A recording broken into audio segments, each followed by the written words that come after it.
Palavra do Senhor em Efésios.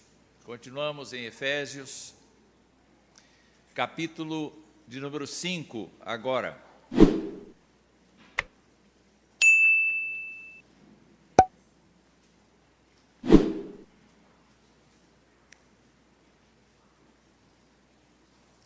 Efésios capítulo 5, a partir do verso 15 até o verso 21. Os irmãos localizaram? Diz assim a Escritura: portanto, vede prudentemente como andais, não como nécios e sim como sábios, remindo o tempo, porque os dias são maus.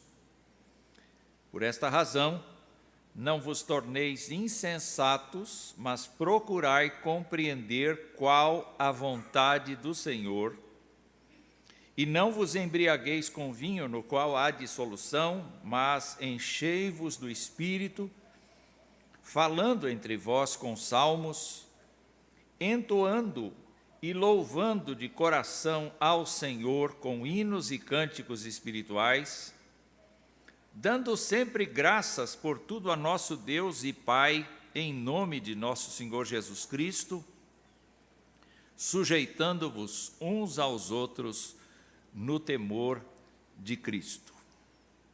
Que Deus nos abençoe, que Deus nos fortaleça com a sua palavra. Eu queria, meus irmãos, continuar vendo o espírito da carta agora neste texto.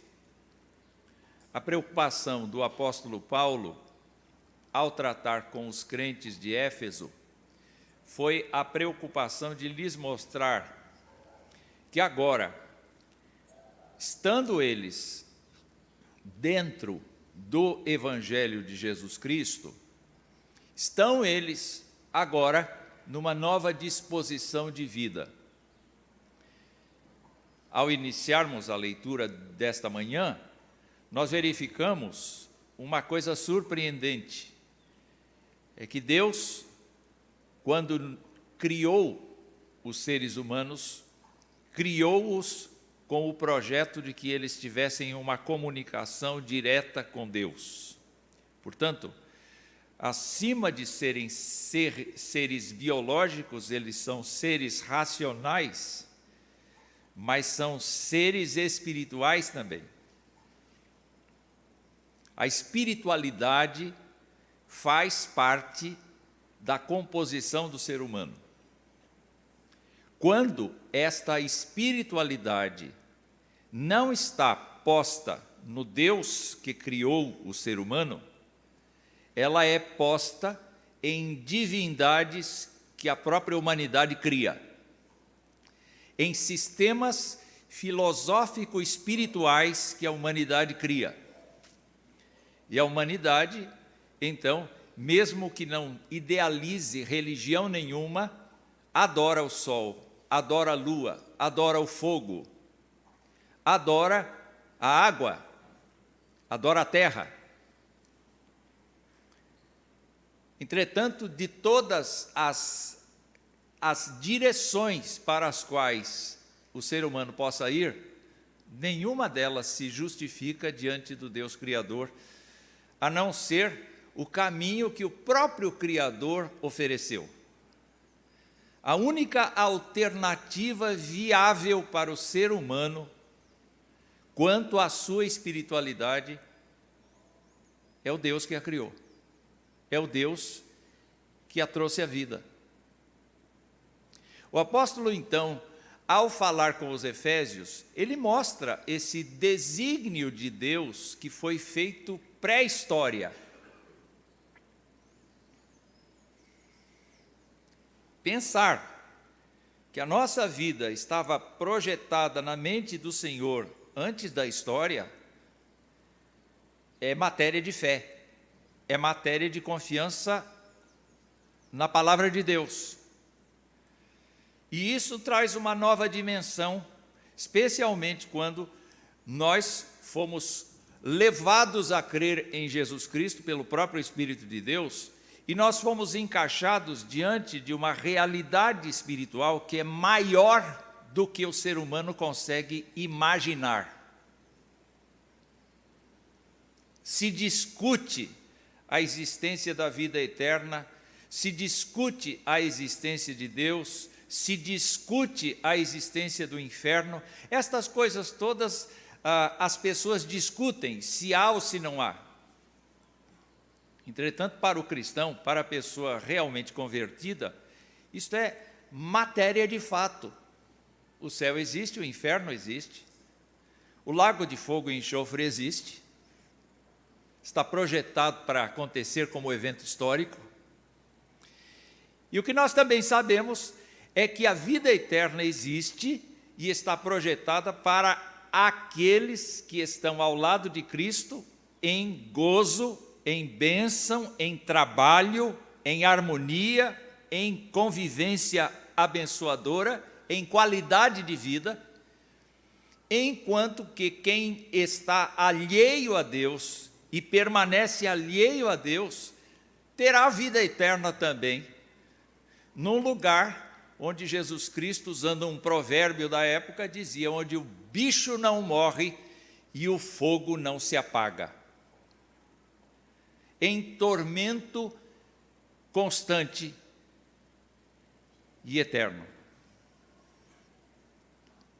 Só que as boas novas do Evangelho, para os efésios, elas passaram por um dilema, porque nós sabemos que os primeiros convertidos eram judeus de nascimento, judeus de regras, judeus que aceitavam o Antigo Testamento como uma lei que precisava ser obedecida, a despeito de crer em Cristo. Então, ao vermos o apóstolo Paulo falando destas coisas, ele acaba mostrando que em Jesus Cristo, qualquer religião não tem mais fundamento nenhum. Nenhum rito tem fundamento. Porque em Cristo Jesus, pessoas foram trazidas para o seio de Deus, assentadas nos lugares celestiais em Cristo Jesus, e por conta disto, então, tiveram o privilégio de conviver com Deus, de conviver com Cristo. Estou sendo avisado aqui que os adolescentes de 15 a 25 anos, de 15 a 25 anos terão aula na quadra da igreja. Então, adolescentes de 15 anos, até uns 18, os de 25 já ficam aqui, não é? Tenha dó, não é? Por favor, então, subam lá, os adolescentes têm aula. Continuando, ao olharmos para a questão, então, de como é que um crente vive neste planeta Terra, o apóstolo Paulo mostra a necessidade dele ter um saneamento da vida anterior, da vida pregressa. Esse saneamento se dá tanto pela confissão voluntária dos defeitos que são reconhecidos, quanto pelo abandono dos usos e costumes que são sistemáticos na vida da pessoa. Então ele diz, por exemplo, quem mentia não minta mais, quem roubava não roube mais, quem era desajustado não se desajuste mais. Quer dizer, existe um esforço da vida da pessoa que está em conciliação com Deus, no sentido de viver agora com uma nova perspectiva, com a perspectiva de uma vida em que a gente trabalha, estuda, tem relacionamentos, que a gente tem lazer, que a gente tem todo um conjunto de vida humana. Entretanto, esta vida humana é norteada pela palavra de Deus, pela vontade de Deus. Ou seja, a nossa psique entregue à psique de Deus. A nossa moral entregue à moral de Deus. A nossa filosofia entregue à filosofia de Deus. A nossa capacidade de desenvolvimento entregue à sabedoria de Deus.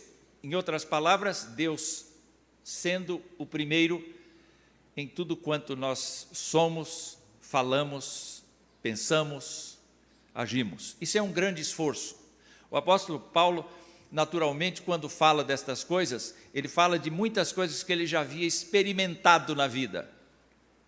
Entretanto, ele confessa aos filipenses que ele está longe de chegar ao ponto ideal. E ele sabe que, na verdade, só mesmo quando estiver face a face com Deus é que a sua vida será absolutamente isenta de qualquer defeito. Aqui, neste texto, o apóstolo fala alguma coisa em conclusão a esse conjunto de assuntos que ele vem desenvolvendo na carta. E ele começa com o portanto. Então, o portanto é conclusão deste segmento que ele falou, da gente se abandonar nas mãos de Deus, da gente se descansar nas mãos de Deus para Ele reger a nossa conduta, a nossa caminhada diária. Desde o começo da carta ele falou da salvação, mas agora ele fala de crescimento dentro do processo de salvação. Ou seja, a gente é salvo uma vez, de uma vez por todas, mas a gente cresce até morrer. E lá a gente vira perfeito. Não é? E ele então, ao falar disto, ele sugere algumas coisas que me pareceram muito com o tema que é recorrente na sociedade humana, que é a qualidade de vida. Por qualidade de vida, se define isso aqui. Qualidade de vida indica o nível das condições básicas e suplementares do ser humano.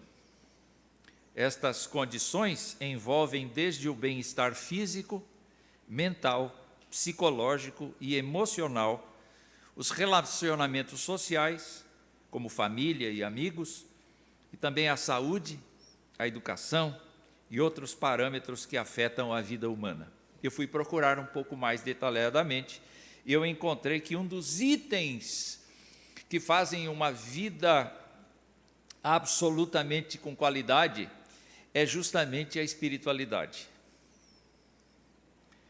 Só que no nosso caso, nós vamos observar que a proposta de Paulo é inverter.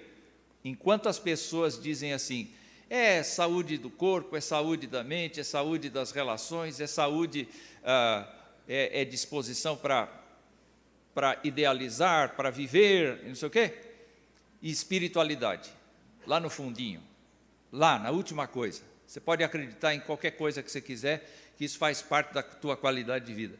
Não, aqui não. O apóstolo Paulo diz assim, qualidade de vida começa com a vida com Deus. E quando ele fala disso aqui, a primeira coisa que ele fala a respeito de qualidade de vida é isto que está escrito no verso 15.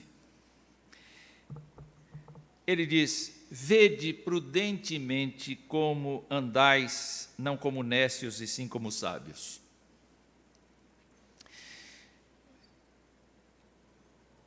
Isto significa fazer avaliação. Fazer avaliação. Na educação, a gente tem toda uma composição, um conjunto de elementos que são necessários. Nós temos o professor, o aluno, nós temos o conteúdo programático, nós temos as condições de aprendizado, nós temos o aperfeiçoamento docente, o envolvimento do discente no que diz respeito à questão de aprendizado, mas nós temos uma coisa que se chama processo avaliativo. E ninguém aqui gosta do processo avaliativo, porque é pelo processo avaliativo que a gente mede o aprendizado. Mas aqui o apóstolo Paulo está dizendo assim, olha, uma vida com qualidade precisa ser avaliada. A sua vida é boa?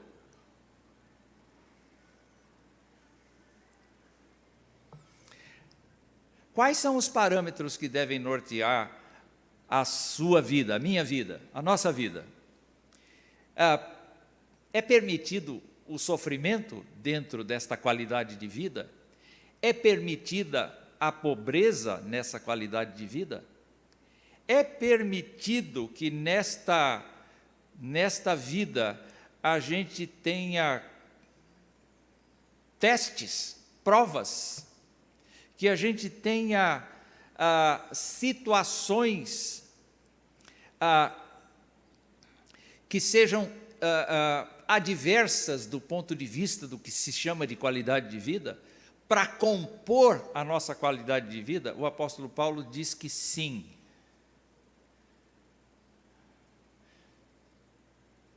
Que estas coisas fazem parte do nosso viver, porque elas produzem em nós capacidade. Então você olha no reino animal, como é que as crias passam o tempo da sua infância, você vai observar que elas pulam umas nas outras. Agora estou lembrando de leõezinhos. O que eles fazem? Eles pulam um em cima do outro, eles se mordem, eles vão um atrás do outro, eles se perseguem, e os cientistas descobriram que isto os ajuda no processo de sobrevivência mais tarde, porque até então eles são amparados pelos pais, eles têm comida que os pais coletam, mas tem um momento, a partir de um momento, em que eles serão obrigados a buscar alimento por eles mesmos, e eles vão precisar saltar, morder, e eles vão precisar fazer uma porção de exercícios que eles desenvolvem na sua infância.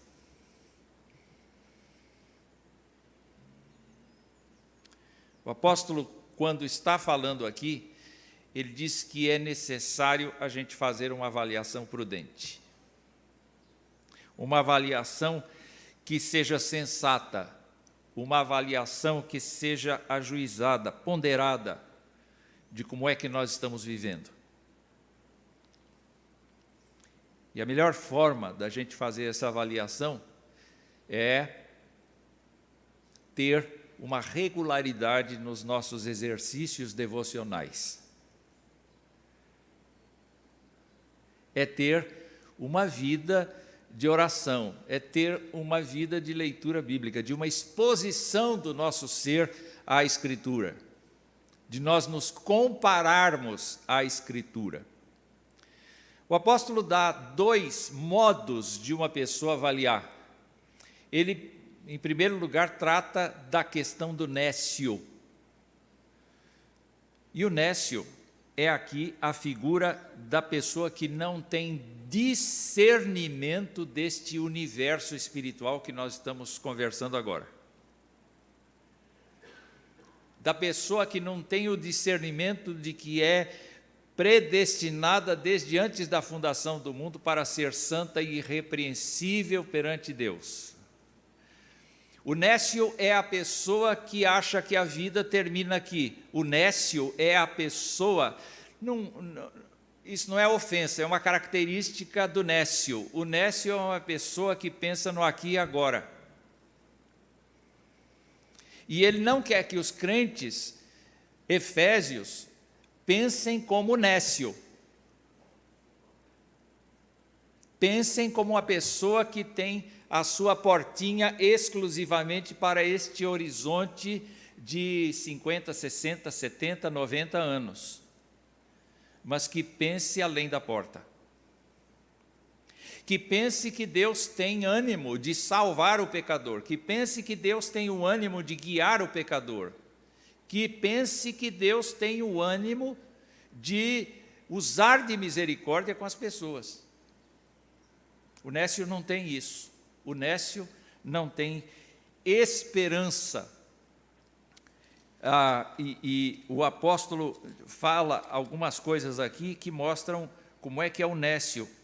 O nécio, ele, por exemplo, fala da condição dos efésios no capítulo 2, e ele diz naquele tempo, verso 12, naquele tempo estáveis sem Cristo, separados da comunidade de Israel, estranhos às alianças da promessa, não tendo esperança e sem Deus no mundo.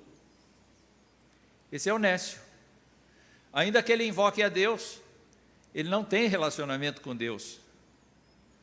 Ele não se acha necessitado de Deus. Ele simplesmente sabe que pode haver um Deus e na hora de aperto ele invoca. No desespero ele busca. Mas ele não quer maior compromisso do que este. Esse é o nécio.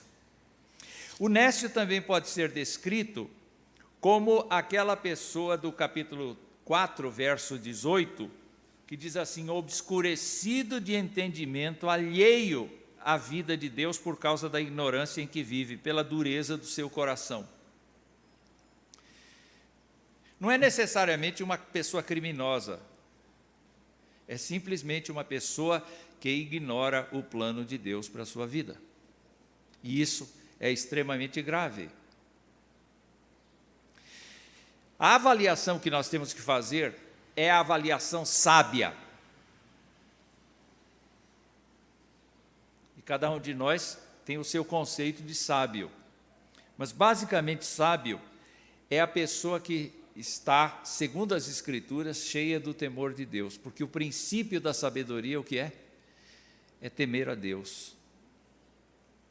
Quando você tem um grande respeito, uma grande devoção, um cuidado de obedecer a Deus, você acaba agindo de maneira sábia, agindo de maneira inteligente,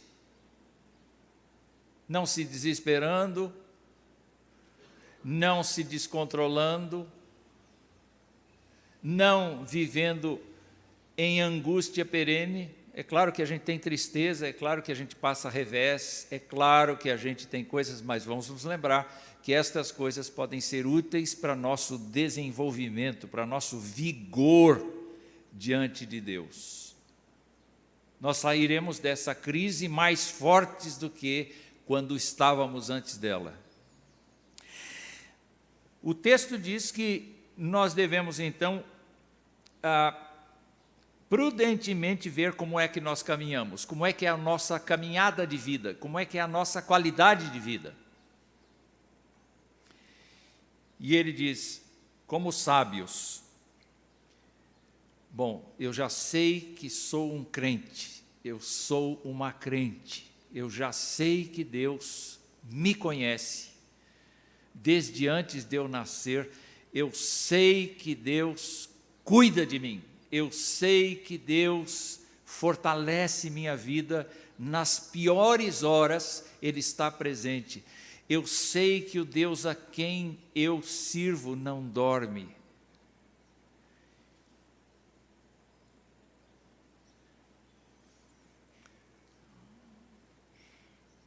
De vez em quando me vem à cabeça um lance muito interessante.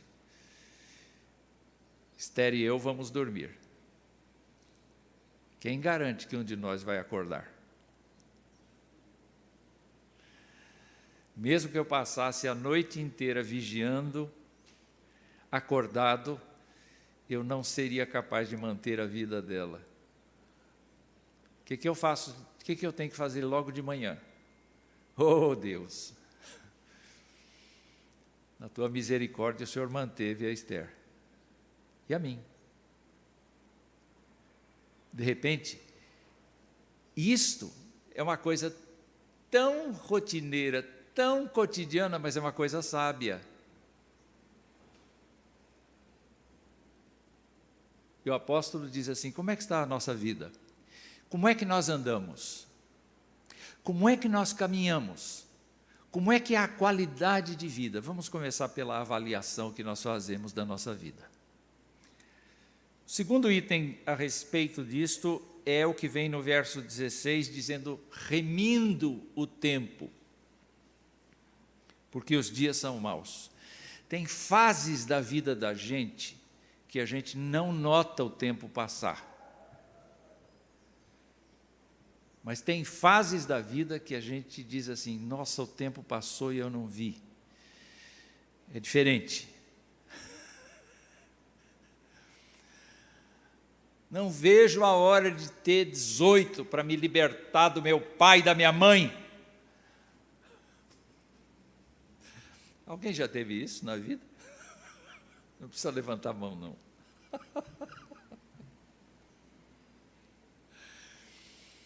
mas vai chegando perto da hora natural de morrer,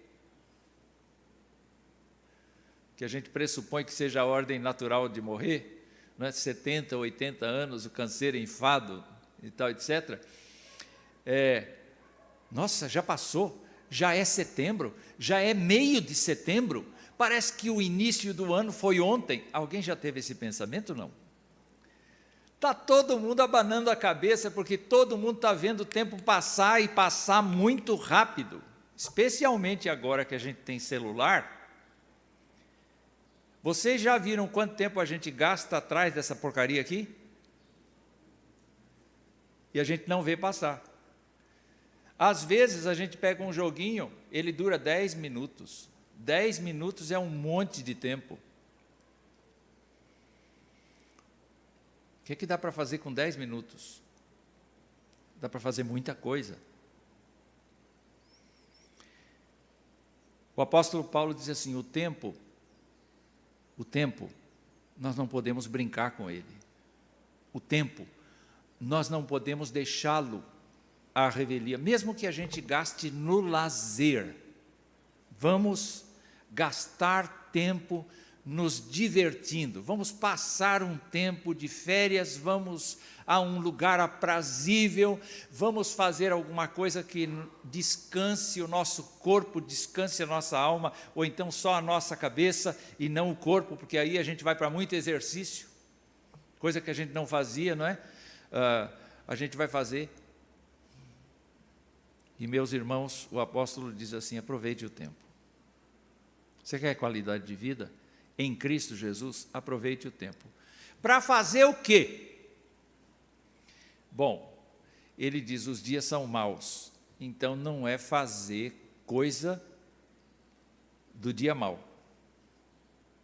Pelo contrário, quando a gente olha para trás aqui, o apóstolo falou de uma porção de coisas que a gente pode ir soltando, deixando para trás, jogando no lixo, fazendo da nossa vida uma vida diferente a cada dia que passa.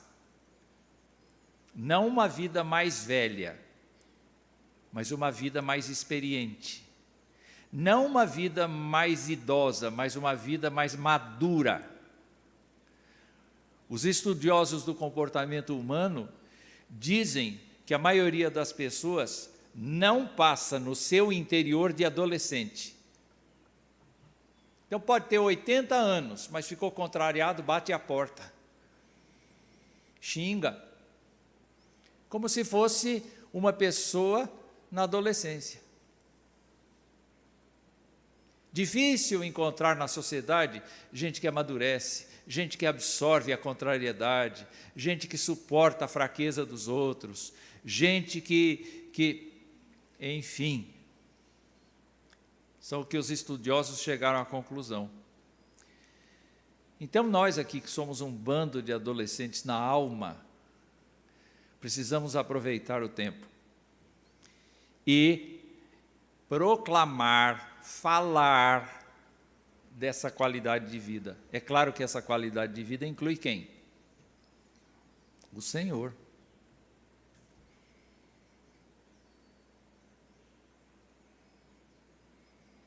Eu estava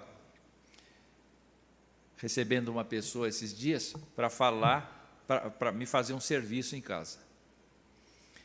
Eu não consegui me conter, porque ele passou exemplarmente trabalhando ali, fez o que tinha que fazer, aí ele saiu da minha casa, encostou no carro e foi fumar.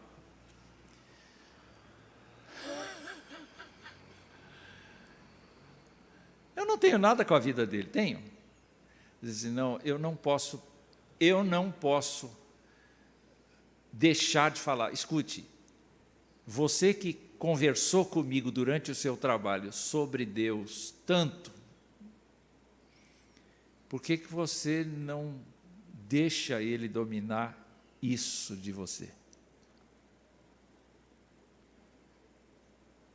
Eu não sei quando é que eu vou encontrar com Ele de novo. Eu não sei quando é que eu vou precisar do serviço dEle de novo.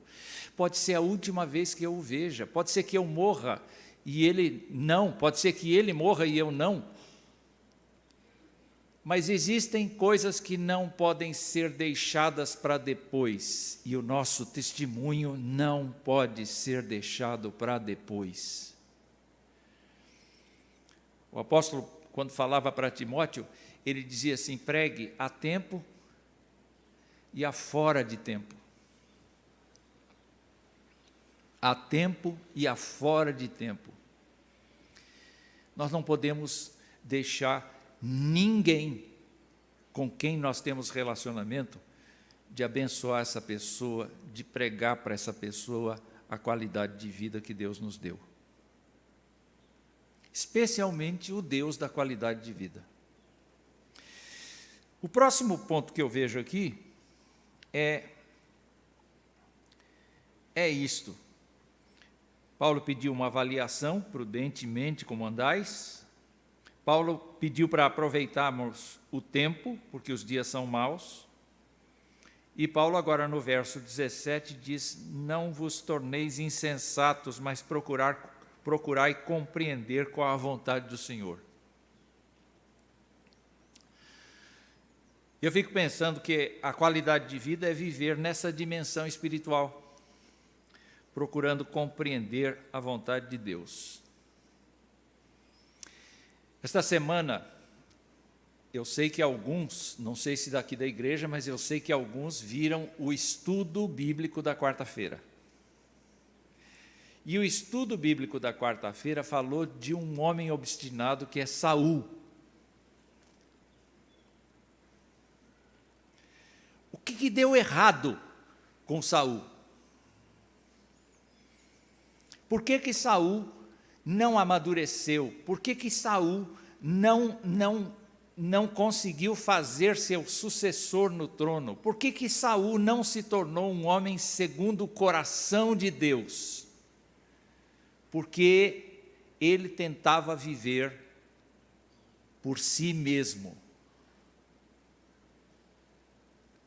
Quando o apóstolo trabalha a nossa relação com Deus, ele diz que a gente deixou de ser escravo do pecado para ser escravo de Jesus. Quem mudou foi o Senhor, o nosso dono. O dono era a nossa natureza humana, pecaminosa, e agora o dono é o Senhor Jesus.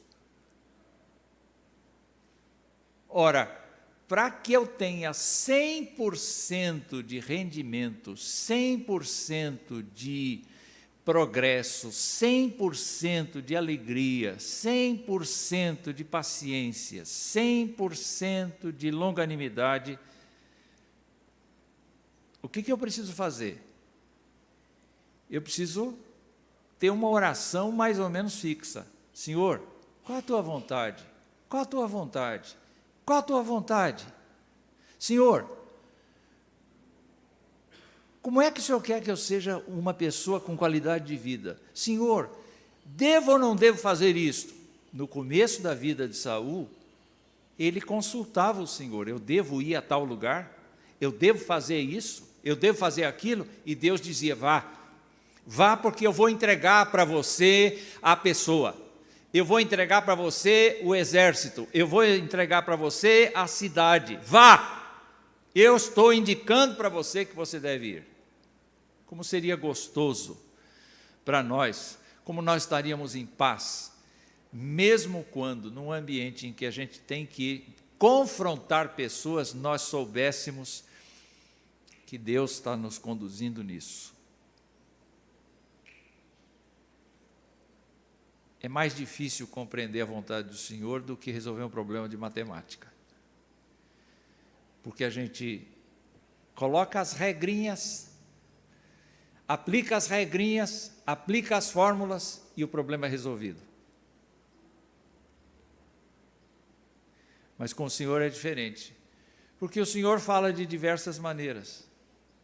Ele nos falou pelo Filho, Ele nos fala pela palavra, Ele nos fala pelo irmão que está do lado, Ele nos fala pelo sermão, Ele nos fala pela aula dominical, Ele nos fala pela oração, Ele nos fala pelas experiências da vida, Ele nos fala pelo vizinho.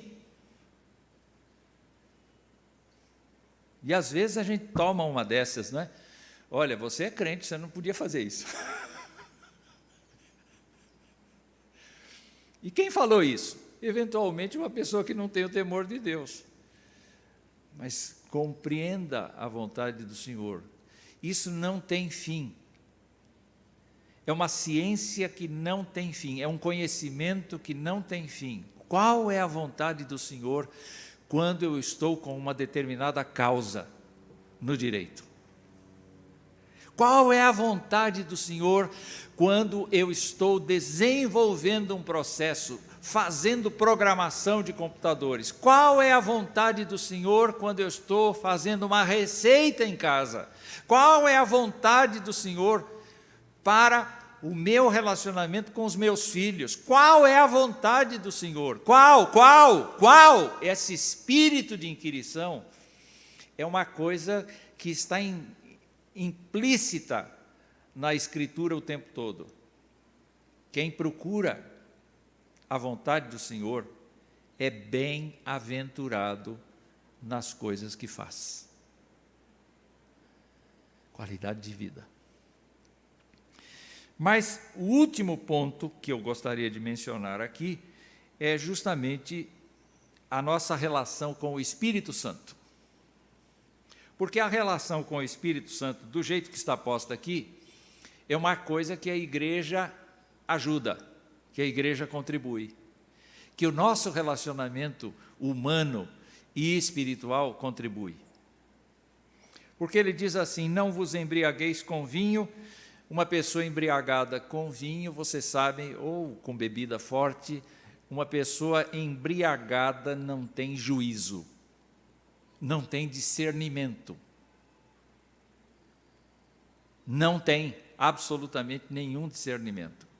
Ela não sabe que está indo na contramão, ela não sabe o que está falando, ela não tem consciência dos seus atos, ela se perdeu.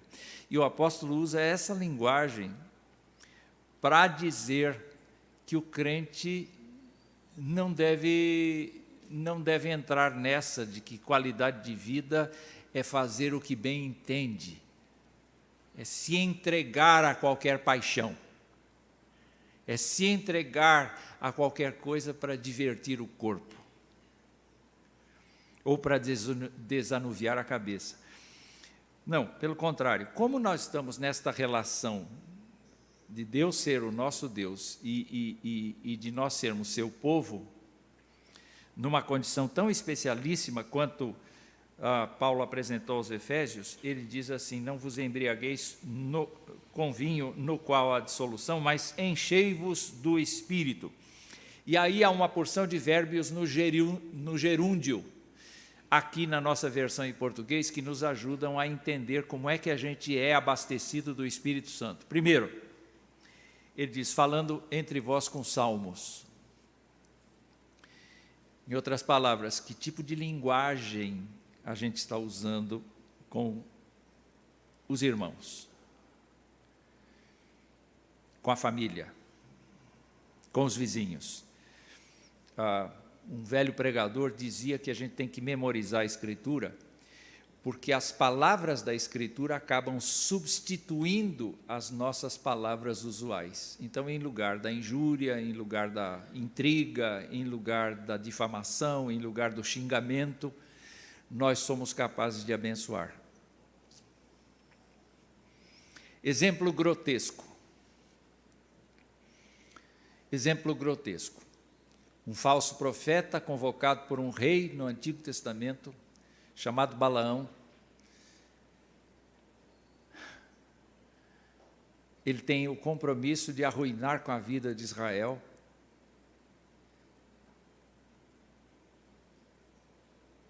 Mas ele assume, falou: olha, não está na minha competência fazer isso, eu vou falar o que Deus mandar. E a despeito dele ser um falso profeta, por mais que ele tente amaldiçoar, ele só abençoa. Sabe o que é qualidade de vida? Quando você e eu, com o nosso jeito de ser, o nosso jeito de falar, usamos palavras edificantes, construtivas, abençoadoras para tratar com os outros.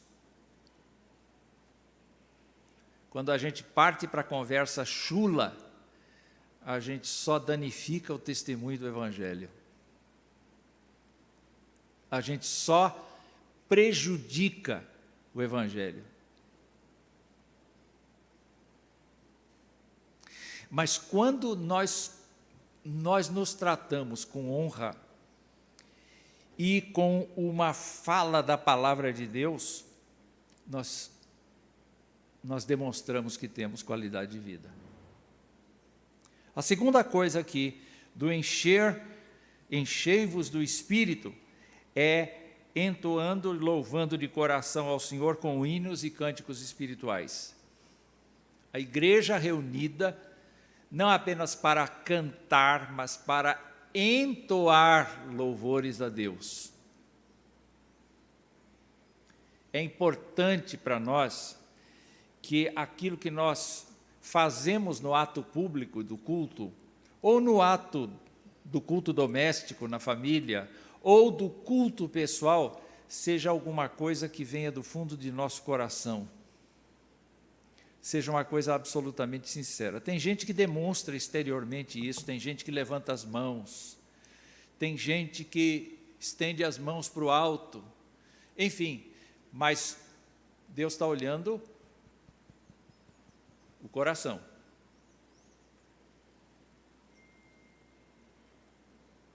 Só que na medida em que os louvores sobem aos céus, esse louvor a Deus contamina.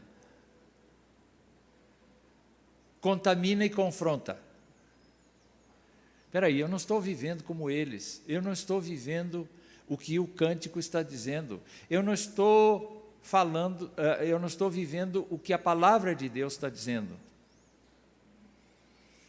Isso nos leva a arrependimento, a contrição, mas também nos leva a uma alegria, que é a posse do coração pelo Espírito Santo de Deus. E nós saímos daqui confortados, cheios da graça de Deus. Então o apóstolo nos mostra que qualidade de vida, aqui dentro desse tópico, é encher-se do Espírito, falando entre nós com uma linguagem edificadora dos salmos, da poesia bíblica, do texto bíblico.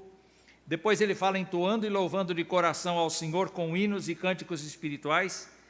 E aí ele arremata dizendo, dando sempre graças por tudo a nosso Deus e Pai, em nome de nosso Senhor Jesus Cristo, sem reclamar. Se é Deus que está dirigindo a minha vida, ela tem qualidade. E seja o que esteja acontecendo ao meu redor, pode ser bênção de Deus que eu ainda não consigo enxergar. Mas pela fé, eu vou dizer, Senhor, graças te dou. Pela fé, eu vou dizendo, Senhor, ainda que eu não compreenda, isto é bênção de Deus. Louvado seja o teu nome por isso.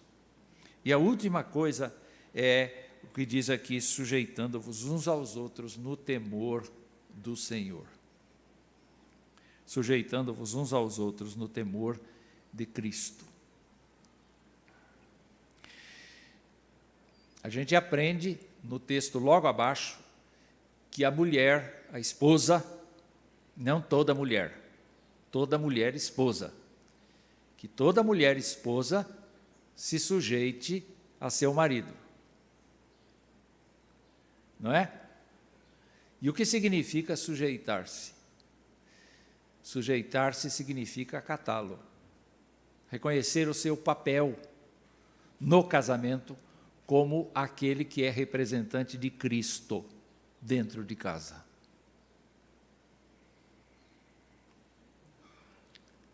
Quando ele foge de alguma coisa, é preciso confrontá-lo. Quando ele precisa de cuidados, a gente vai tratar dele para que ele seja uma grande criatura no meio da sociedade. O trabalho feminino é empurrar o seu marido para ser um grande homem. O trabalho de cada crente é empurrar o outro crente no temor de Cristo para ser um grande crente. Então, quando alguém nos exorta, quando alguém nos instrui, quando alguém nos abraça, quando alguém roga a bênção de Deus sobre nós, nós estamos sendo cheios do Espírito Santo de Deus. É um mistério isso para mim. Mas a qualidade de vida nós podemos ter na comunhão dos crentes na igreja. E o Espírito Santo como o mestre. Então, recordando rapidamente, façam a sua avaliação. A qualidade da sua vida cristã está boa? Não como nécios, mas como sábios. Não percam a oportunidade de falar, de deixar evidente que vocês pertencem à nova ordem, que se chama Igreja do Senhor, que se chama povo de Deus. Terceiro lugar, vocês certamente pensem em buscar a compreensão da vontade de Deus todos os dias da sua vida, até o fim. Quarto lugar, reúnam-se, a despeito da pandemia, façam esse esforço de estar juntos, se não presencialmente, por meio de todos os mecanismos que a gente tem, de todas as comunicações que a gente tem, estejam juntos para se abençoarem mutuamente no sentido de crescermos juntos para a glória de Deus. Esses são conselhos para que a gente caminhe com qualidade de vida, a qualidade dos crentes, a qualidade que Deus planejou. Que Deus nos abençoe.